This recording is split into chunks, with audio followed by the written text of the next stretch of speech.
Hey folks, Tony Lockhart here. This video is going to cover 3-piece rigs in Harmony. So first thing I'm going to recommend is to go and build a model. In this case I'm using some paper, pencil, some fastener brads, and I have a little flower pot. In a little bit I'll go and hole punch and assemble this character, but the thing I want you to consider is who's the boss?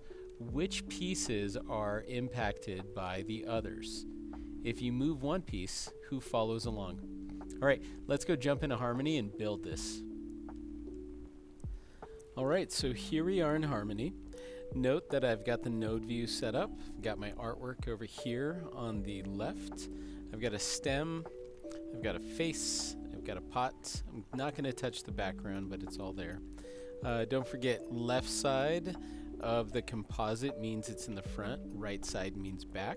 So if I go swap these two, notice that the neck is in front of the flower. So I'm going to just take this stem and move it back.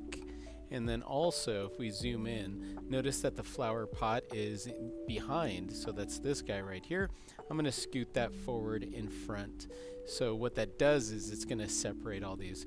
By the way, you can click and select and move all of these nodes around. So if it makes your life feel better to kind of have this piece of artwork move to the left and this one over here and this one, you can do so.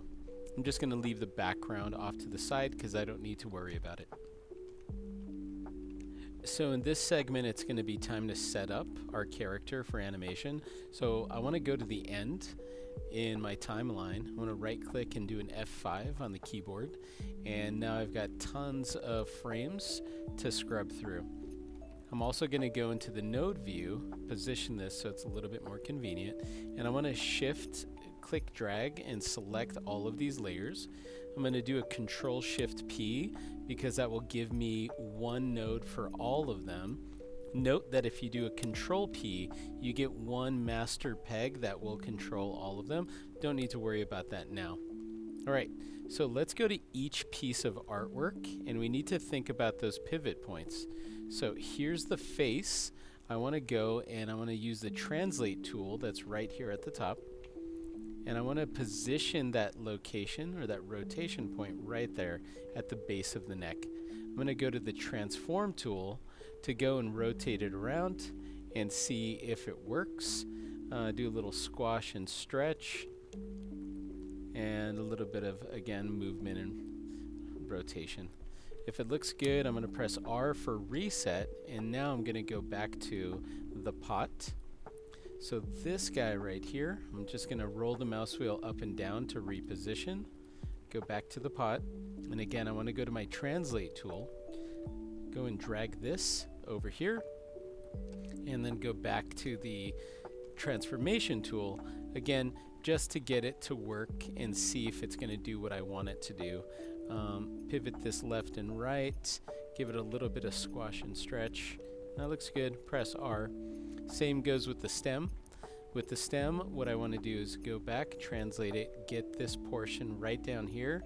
If I need to, I can go to the pot, press D to deactivate, and then go back to the stem, so that way I could see where that pivot point is. That looks pretty good. Alright, so now it's time for you to think about who's the boss.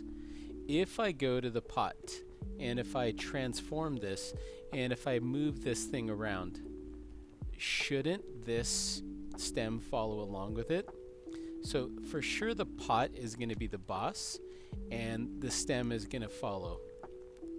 Now if I go to the stem itself, and if I rotate it around, or if I move it or get it to jump or do whatever it needs to do, press R to reset, shouldn't the head follow along with it?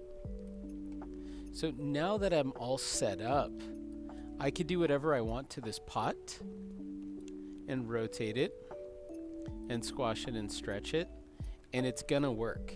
But I could also go to the stem and I could adjust that and rotate it and do whatever I need to do, and the same goes with the actual head.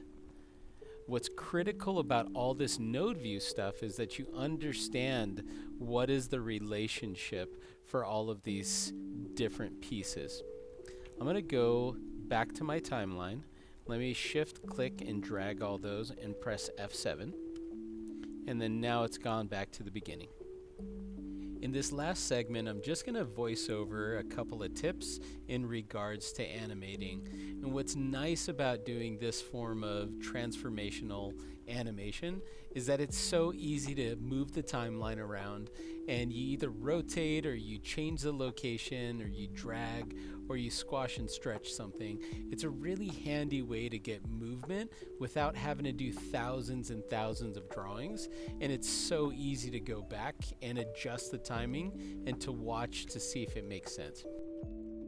What's really nice about setting up a rigged character is that you can animate on those separate passes, meaning you can focus on that gross motor movement of the stem. Get that huge big movement down first. Later you can go back in and focus on the head of your character, and that's where you can focus in on follow through and overlapping action and other principles of animation that will add believability and weight to your characters. You can see keyframes represented as dots on the timeline, and all you really need to do is click in between them and add plus or minus signs to either extend or to contract and shorten the timing. Make sure you hit that play button and you watch before you go and adjust things. And when all of that's done, I'm just going to go back and animate that top part of the hierarchy, which is the flower pot. And now that I've got all of the movement dialed in, I could just get this thing to do a little hop. Alright, so with that said, that's all I got for you. Do me a favor, go make a 1, 2, 3 piece rig and set it up, link it together and animate it. Thanks for watching. Bye-bye.